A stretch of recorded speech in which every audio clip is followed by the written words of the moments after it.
Hey, what's good, YouTube? Welcome back to the Brown Gen. In this video, I'm going to give you an update on the Eclipse Airdrop and tell you all the things you want to be considering doing in order to qualify for it.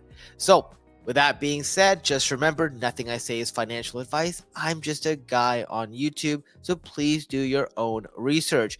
And if you end up liking the content that you see, hit the like button, share the video, and subscribe to the channel. Follow me on Twitter, check out my wallet on DeBank, and if you want my sort of guidance, coaching, and support, you can utilize the services I have linked below. Now, we've talked about Eclipse in the past, and really it's because it's basically the first Solana virtual machine L2. So it's basically taking Solana and Ethereum and putting them together. So there's a lot of potential and a lot of people are excited by it. Now, you probably saw this video, or maybe you haven't. I will link this below as well. This video is from 2 months ago where I shared how to farm the Eclipse airdrop. In order to get started, your first move will always be to make sure you have the right wallet. Rabby does not support Eclipse, at least not at this time. Neither does many of the other wallets that we use. So the best wallet for Eclipse, and the one that I use, is called Backpack. You can click on this link here to download the extension. I know it doesn't look like there's that many ratings, but it is truly a great app, and it allows you to navigate the Eclipse ecosystem. Once you install the app and you do all the sort of seed phrase thing we're used to, you're able to select Eclipse as a network from the drop down. So make sure you've done that, and then you can move forward. Now, you may be wondering, because a lot of people always ask, well, what things are available in Eclipse? Well, it's much like most of the ecosystems that you use. I will be linking their Twitter and their Discord in the description below. I do recommend that you follow their Twitter, join their Discord, because it will also give you some great information and updates in a timely manner. But then when you find their ecosystem and integrations, well, just take a look at all the things they have here. You can click on this for bridges, click on this for DeFi, infra, and consumer, right? And we're going to go through some of those things because there's just so much. I want to cover the things that I really like using. So the first thing I'd always recommend, and I always recommend this to people who start using a protocol or a chain, is to basically use their native bridge at least once. So this is the bridge for Eclipse, and basically you can now both bridge in and bridge out. So you can bridge from Ethereum mainnet. If I was to put 0.1 ETH here, I will now receive 0.1 ETH in my Eclipse mainnet wallet within 5 minutes at a gas price of $1.39. Now, if you wanted to do the opposite, you could reverse it and bridge out of Eclipse mainnet. Let's say I do the same thing. You'll notice, by the way, that the time, however, is 7 days. So because of that, I actually like using their third-party bridge option to bridge out. You can obviously do one transaction in, one transaction out using the native bridge, but for the most part, I like using Owl2 Finance.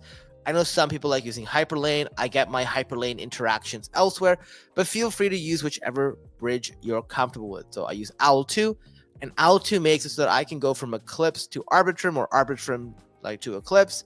So I find that to be much more helpful. You just have to make sure you connect the right wallets.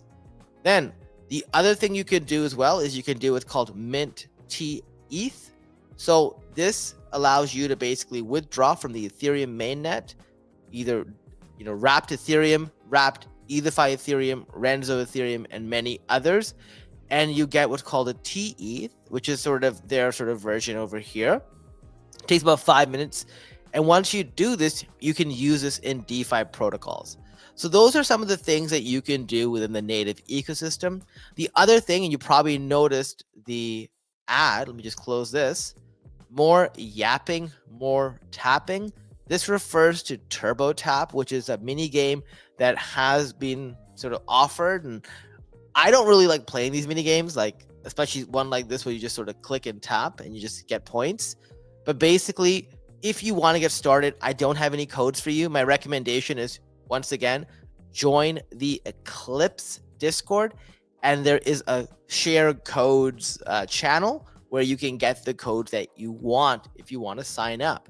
Now, that being said, I want you to be cognizant that you will have to pay some ETH to preload your turbo with a little bit of gas. And very importantly, do not clear your browser cache, because if you do, it'll get rid of the ETH that you've used.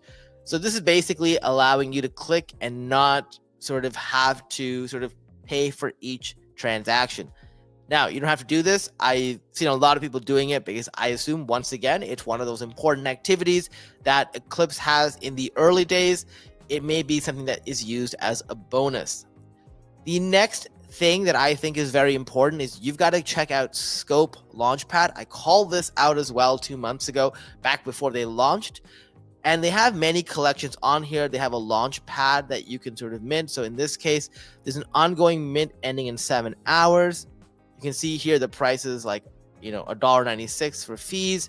And then, you pay like $3.92. So like, $1.96 plus $1.96 equals $3.92. You can purchase it. I'm not going to do that because I've already got enough of these NFTs. The most important NFT in this ecosystem, in my opinion, it's changed, by the way, is called the After School Club. You probably saw the image on the thumbnail. It is considered, at least at this point, the official OG Genesis collection of Eclipse because they were minted directly on Eclipse. So this is the After School Club. The floor has jumped up significantly. I had purchased mine at 0.17. Or I purchased my first ASC at 0.175 or 179. So it's basically tripled in value since. And I posted on Twitter recommending that, hey, people will be flocking to NFTs very soon as part of the wealth transfer effect, especially looking for those which are the blue chips of the chain. Very much like people look for blue chip meme coins, they look for blue chip NFTs. What I did recently as well is I picked up this ASC, this ASC Duck, the one that I use on the thumbnail, 2566.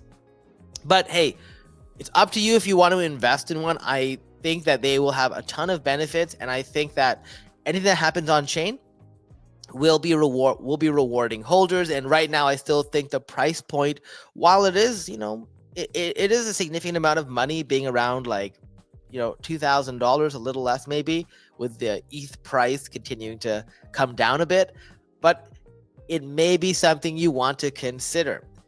There's also another collection called the Validators. These were the first NFTs that were available on Eclipse, but because of the way that they had to be minted and everything, people don't really consider them to be the true OGs, and that's why it's sort of the secondary NFT in this blockchain, at least for now. And when you take a look at these things, these NFTs have also appreciated. I had minted 2 of these for 0.02 ETH. These have gone up 13x since then. Once again, always proving the point that if you can find a great NFT collection, it is worthwhile to maybe hold if you have strong conviction. In my case, I have strong conviction in the Eclipse ecosystem, or you can always flip it for, some good profits. There's tons of other collections here. I recently minted out Solar Companions. I did like 11 of them. The price of this has gone down by 66% since their airdrop. But once again, I sold mine at 0.05 ETH each. So I was sitting pretty. There's tons of other NFTs in here as well. This one, AOFE, which is the anticipation of a future event. This is an activity that I've talked about on this channel about bridging this NFT from another chain to Eclipse. That time is done. But once again, if you wanted, you could buy these NFTs. I, however, would focus on ASC first and then validators if I wanted a second NFT. I'm only holding ASC at this point right now. Now, that goes from NFTs. We'll now talk about DeFi. Orca is one of 3 platforms that I've used on this blockchain.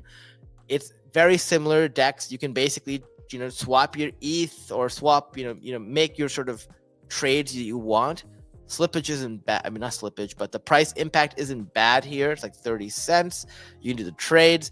You can also go and pretty much do liquidity pools. So you can use a TETH that we sort of showed you earlier and create a pool here. You can do ETH, USDC, Sol ETH, and many others as well. Now, what you can also do is you can go to Invariant app and do the same thing. So they got liquidity pools. You can also swap your ETH here. And then you can also go to Solar Studios and do similar things. Once again, liquidity pool, swapping, all of that good stuff. Finally, we have what's called Save Finance, and Save Finance is a lend borrow protocol. So basically, I can lend out my ETH here, and I can put, let's say, 0.3, and then this won't be popped up normally, but you click on more parameters and you see what the LTV rate is. Open LTV is 65%, close LTV is 72. So it's sort of good to know, and basically you can find out how much you can borrow without sort of having issues. And the beauty about this is, I mentioned before in previous video, is when you use a lend borrow protocol and you basically collateralize an asset that you strongly believe in, like ETH, for example, that's going to hold its value very well, then you can borrow USDC right here, and then you can use one of these decks as I showed you, whether it's Orca, Invariant, or Solar Studios, to convert that USDC into more ETH or whatever else it is that you're bullish on. So those are some of the activities I would consider doing. I really like holding an after school club NFT. I think those are very well worth it, and I would find it very odd if their price doesn't continue to appreciate. I mean, it may have small retracements, but then they go, bigger legs higher. Then the other thing is just, be involved in the DeFi, right? So you don't have to do everything. Remember, guys, this is not about just being robotic and listening to those threadsers who will tell you to bridge $5, do a bunch of things and take the money out. No. Build a footprint on Eclipse and that's the best way to do it. And that's the one I will be doing. And while that airdrop is not being confirmed, it would be very surprising if they don't tokenize. And because they will tokenize, that means there will be some sort of airdrop campaign and rewards for early users. So it's not too late. If you were on the fence, I really think it's worthwhile getting started. Remember, nothing I say here is financial advice. And if you did like the content today, make sure you like the video, share the video, subscribe to the channel, and I'll see you next time.